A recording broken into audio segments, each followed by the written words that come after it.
Hello friends, स्वागत है आप सभी का अपने चैनल अल्टीमेट ऑनलाइन क्लासेस में। और बच्चों, आज का क्लास बहुत ही इम्पोर्टेंट होने वाला है, क्योंकि आज के इस क्लास में हम लोग काफ़ी इम्पोर्टेंट मैथ्स का क्वेश्चन को पढ़ने वाले हैं, जो बोर्ड एग्ज़ाम 2024 के लिए काफ़ी ज़्यादा इम्पोर्टेंट होगा। इससे बहुत सारा क्वेश्चन आपके फाइनल एग्ज़ाम 2024 में आएगा, ये हमारी गारंटी है। आप सभी बच्चे जल्दी से क्लास को शेयर करेंगे ताकि ये क्लास को एकदम बढ़िया तरीके से शुरू किया जा सके। ठीक है बच्चों, और फटाफट से सभी बच्चे क्लास को लाइक कर देंगे। और मैं बता दूं आपको कि हम लोग 1 से लेकर 4 चैप्टर तक कंप्लीट कर चुके थे। ठीक है, आज हम लोग लेकर आए हैं 5वां चैप्टर, जिसका नाम है समांतर श्रेणी। 5वां चैप्टर है आपका, जिसको हम लोग शॉर्ट में बोलते हैं, इंग्लिश में बोलते हैं अर्थमेटिक प्रोग्रेशन, शॉर्ट में बोलते हैं एपी। ठीक है, चलते हैं क्वेश्चन की ओर, देखते हैं पहला क्या है क्वेश्चन। तो आपका पहला क्वेश्चन है एपी 4, 10, 16, 22, डॉट डॉट का सार्व अंतर क्या होगा। तो सार्व अंतर मतलब इसका डिफरेंट, कॉमन डिफरेंट डी क्या होगा। तो इसका राइट आंसर आपका हो जाएगा ऑप्शन बी 6। ठीक है, बीच का अंतर उसको बोलते हैं सार्व अंतर। उसके बाद चलते हैं दूसरा क्वेश्चन में क्या रहा है, जब एपी के प्रथम पद 2 तथा सार्व अंतर 3 हो तो एपी के 3 पद होंगे। तो इसका 2 का राइट आंसर आपका हो जाएगा बी। उसके बाद है क्वेश्चन 3 नंबर, यदि किसी एपी का सामान्य पद 3n+5 है तो इसका सार्व अंतर क्या होगा। तो 3 का राइट आंसर हो जाएगा आपका सी 3। ठीक है, फोर्थ नंबर क्वेश्चन में है, यदि किसी एपी का छठा और 12वां पद क्रमशः 13 और 25 हो तो उसका 20वां पद क्या होगा। तो चौथा का राइट आंसर हो जाएगा आपका ए 41। ठीक है, उसके बाद है अनुक्रम 5, 7, 9 और 11 डॉट डॉट का कौन सा पद 27 है। तो इसका राइट आंसर हो जाएगा आपका 5 का बी 12वां पद। ठीक है, 6 नंबर क्वेश्चन में कह रहा है कि 1, 5, 9, 13, 17, 21, 25 समानांतर श्रेणी में है, मतलब एपी में है, तो इसका पदांतर क्या होगा। तो इसको इसका 6 का राइट आंसर आपका हो जाएगा डी 4। ठीक है, उसके बाद है क्वेश्चन नंबर 7वां, निम्नलिखित में से कौन समानांतर श्रेणी में है, मतलब एपी में है।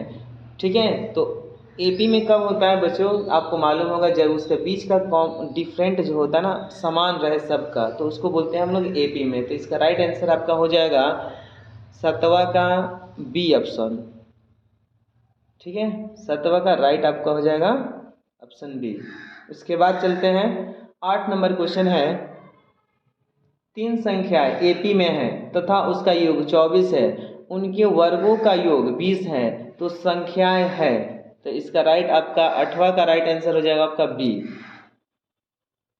ठीक है, उसके बाद है 9 नंबर क्वेश्चन, 0 और 50 के बीच के विषम संख्याओं का योगफल क्या होगा। तो इसका राइट आंसर हो जाएगा होगा आपका 9th का राइट ऑप्शन सी 625। चलिए 10वां नंबर क्वेश्चन, किसी एपी की 4 संख्याओं का योग 40 और उनकी पहली और चौथी संख्याएं का गुणनफल 91 हो तो संख्या क्या होगा। तो 10 का राइट आंसर हो जाएगा आपका ऑप्शन ए। चलिए, उसके बाद है 11 नंबर क्वेश्चन, एपी इतना का 30वां पद क्या होगा। तो राइट आंसर आपका हो जाएगा 11 का बी नंबर।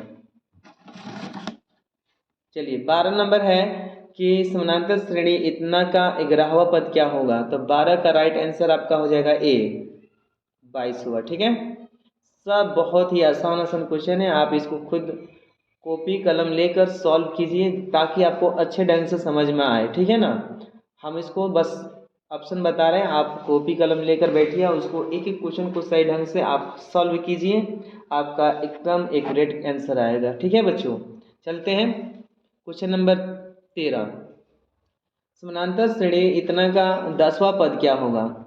तो आपका राइट आंसर हो जाएगा 13 का सी। चलिए 14 नंबर क्वेश्चन है, एक एपी के 15 पदों का योग क्या होगा जिनके प्रथम और अंतिम क्रमशः इतना है। प्रथम मतलब ए, अंतिम मतलब ए एन दिया है, तो बताना है प्रथम पदों का योग मतलब एसन ज्ञात करना आपको, ठीक है। एसन का फॉर्मूला इसमें लगेगा, तो इसका राइट आपका आंसर हो जाएगा 14 का सी 600, ठीक है। चलिए 15 नंबर क्वेश्चन है, प्रथम 200 प्राकृतिक संख्याओं का योग क्या होगा। तो प्रथम 200 प्राकृतिक संख्याओं का योग आपको मालूम होगा, इसका फॉर्मूला होता है n इंटू एन प्लस 1/2, ठीक है। और n का मान आपका 200 है, इसको हल कीजिएगा तो आपका राइट आंसर आ जाएगा 20 100, मतलब ऑप्शन बी। बहुत ही इंपॉर्टेंट क्वेश्चन है, इस टाइप का क्वेश्चन हमेशा एग्जाम में पूछता है, ठीक है। चलते हैं 16 नंबर, 107 और 253 के बीच की 5 से विभाज्य संख्याओं का योग ज्ञात कीजिए।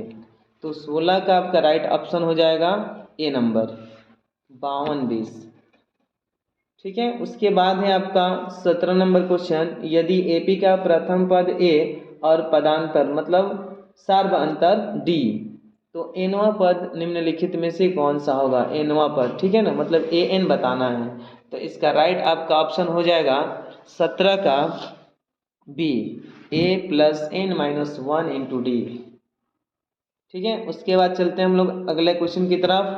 18 नंबर, यदि एपी का प्रथम पद ए और पदांतर मतलब सार्व अंतर डी हो तो इसके प्रथम n पदों का योगफल निम्नलिखित में से कौन सा होगा। तो 18 का आपका राइट आंसर हो जाएगा सी n/2 2a plus n minus 1 into D, ठीक है। सब फार्मूला ये दोनों फार्मूला भी हम लोग बताएं, 17 और 18 में दोनों फार्मूला है। 19 नंबर क्वेश्चन कह रहा है कि एपी 5 7 9 और 11 के 7वें पद का मान होगा, तो इसका राइट आंसर आपका हो जाएगा 19 का सी 25, ऑप्शन 19 का सी मतलब 17 आंसर, ठीक है। 7वां पद उसमें निकालेगा, ठीक है, आपको मिल जाएगा, ठीक है। उसके बाद चलिए 20वां नंबर क्वेश्चन है, एपी इतना का कौन सा पद शून्य है। शून्य है मतलब कौन सा पद आपको शून्य बताना है, तो इसका आपका आंसर राइट हो जाएगा 20 का ऑप्शन बी 8वां, ठीक है। ऐसे किताब में बहुत सारा क्वेश्चन है, आप लोग देखे होंगे, ठीक है। इसको आप सॉल्व कीजिए। चलिए 21 नंबर क्वेश्चन, एपी इतना में 5वां पद है, तो 21 का राइट आपका आंसर हो जाएगा बी √50। 22 नंबर क्वेश्चन, एपी इतना कोमा इतना डॉट डॉट 250 के पदों की संख्या है, तो 22 का राइट आंसर आपका हो जाएगा 33, ऑप्शन डी, ठीक है। 23 नंबर क्वेश्चन है, किसी एपी का दूसरा पद 4 और 7वां पद -11 है, तो सार्व अंतर क्या होगा। बहुत आसान क्वेश्चन है, ठीक है। सार्व अंतर आपका a2 - a1 या a3 - a4 ऐसे आप निकाल सकते हैं, ठीक है। आप इसको लिखकर आसानी से कॉपी नोटबुक लेकर बैठिए और उसको सॉल्व करते चलिए, ठीक है। 23 का राइट आपका आंसर हो जाएगा डी नंबर -3। 24 नंबर क्वेश्चन में, यदि 4/5 a 2 किसी एपी के 3 क्रमागत मतलब लगातार पद है, तो ए का मान क्या होगा। तो 24 का राइट आपका आंसर हो जाएगा सी नंबर 7/5। चलिए 25 नंबर क्वेश्चन, समानांतर श्रेणी 2 6 10 14 डॉट डॉट का कौन सा पद 82 है, तो आपका राइट आंसर हो जाएगा 25 का सी 21वां पद। 26 नंबर क्वेश्चन, समानांतर श्रेणी इतना का 10वां पद है, तो 26 का राइट आंसर आपका ए हो जाएगा 27। 27 नंबर क्वेश्चन, यदि p + 1 2p + 1 4p - 1 एपी में है, तो p का मान क्या होगा। तो इसका 27 का राइट आंसर हो जाएगा आपका 2 बी ऑप्शन। उसके बाद वाला क्वेश्चन आपका है 28 नंबर, यदि किसी समानांतर श्रेणी का छठा और 12वां पद 13 और 25, तो इसका पहला पद क्या होगा। तो इसका 28 का राइट ऑप्शन हो जाएगा आपका बी 13। चलिए 29 नंबर क्वेश्चन, यदि इतना का समानांतर श्रेणी एपी में हो तो x3 का मान क्या होगा। तो 29 का राइट आपका आंसर हो जाएगा सी 22। उसके बाद वाला क्वेश्चन है समानांतर श्रेणी इतना का कौन सा पद शून्य है। तो इसका 30 का राइट आंसर आपका हो जाएगा बी। उसके बाद क्वेश्चन है 31 नंबर, समानांतर श्रेणी इतना का कौन सा पद 210 है। तो इसका 31 का राइट आंसर आपका बी हो जाएगा। ठीक है, अब ये रहा इस चैप्टर का लास्ट क्वेश्चन 32 नंबर, समानांतर श्रेणी -40 -15 10 और 35 डॉट डॉट का कौन सा पद 10वां है। तो आपको ऑप्शन ये है ए, बी और सी और डी। ठीक है, इसका काम ये है आपको बताना है। ठीक है, कमेंट में आपको कॉपी पे नोटबुक लेकर कलम कॉपी लेकर बैठिए, इसको सॉल्व करके बताइए कि इसका ऑप्शन कौन राइट है। ठीक है, कमेंट सेक्शन में आप बता सकते हैं कि 32 का राइट ऑप्शन कौन है। ठीक है, देखते हैं सबसे पहला रिप्लाई आंसर किसका आता है। ठीक है बाबू, हम वेट कर रहे हैं आपका आंसर का। फिर मैं बता दूं, क्लास को शेयर कर दीजिएगा और लाइक भी कर दीजिएगा, और जो न्यू बच्चे हैं चैनल को सब्सक्राइब भी कर दीजिएगा। ठीक है, ताकि आपको हर वीडियो का लिंक मिले। चलते हैं, तब तक के लिए बाय, मिलते हैं अगले वीडियो में।